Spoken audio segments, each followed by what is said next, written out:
troviamo sproporzionato, per usare un termine cortese, ma direi esagerato se non inopportuno, introdurre 3 province venete nella lista delle province rosse. Io ho inviato la lettera al Presidente del Consiglio dicendo al Presidente del Consiglio che noi chiediamo lo stralcio delle 3 province venete.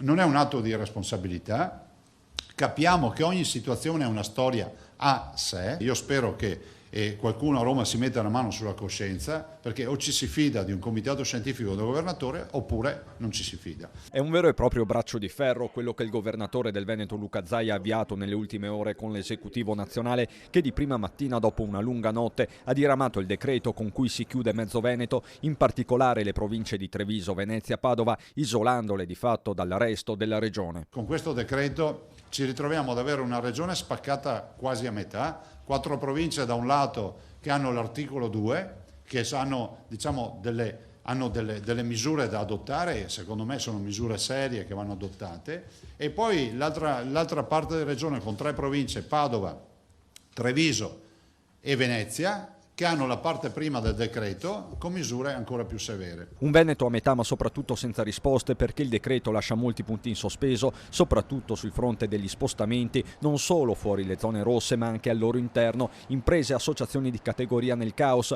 prefetture subissate di richieste dai sindaci, a loro volta interrogati dai cittadini, tante troppe le domande ancora in sospeso. Ma le merci possono circolare? Ma io devo andare a lavorare, ci posso andare?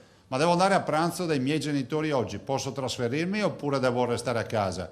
Ma lo posso fare solo se resto all'interno della mia provincia o posso passare anche il confine della provincia? Voi capite che questi sono i punti di debolezza di un decreto. A chiedere di stralciare le 3 province venete è stato anche il comitato scientifico dell'unità di crisi veneta, anche alla luce dei dati che arrivano dal cluster di Vo, dove l'Università di Padova sta concludendo analisi supplettive. E vi annuncio già che dai primi dati che mi ha comunicato questa notte il professor Crisanti, già dei 1000 tamponi analizzati, ne viene fuori il fatto che i dati dei positivi sono precipitati. Si passa dal 3% della fase 0 del 22 di febbraio, per 3% della popolazione positivi, allo 0,05 nei primi 1000 campioni analizzati. Resta un decreto immediatamente operativo, ma lo smarrimento è generalizzato. Questo decreto, per interpretarlo, minimo ha bisogno di una circolare attuativa.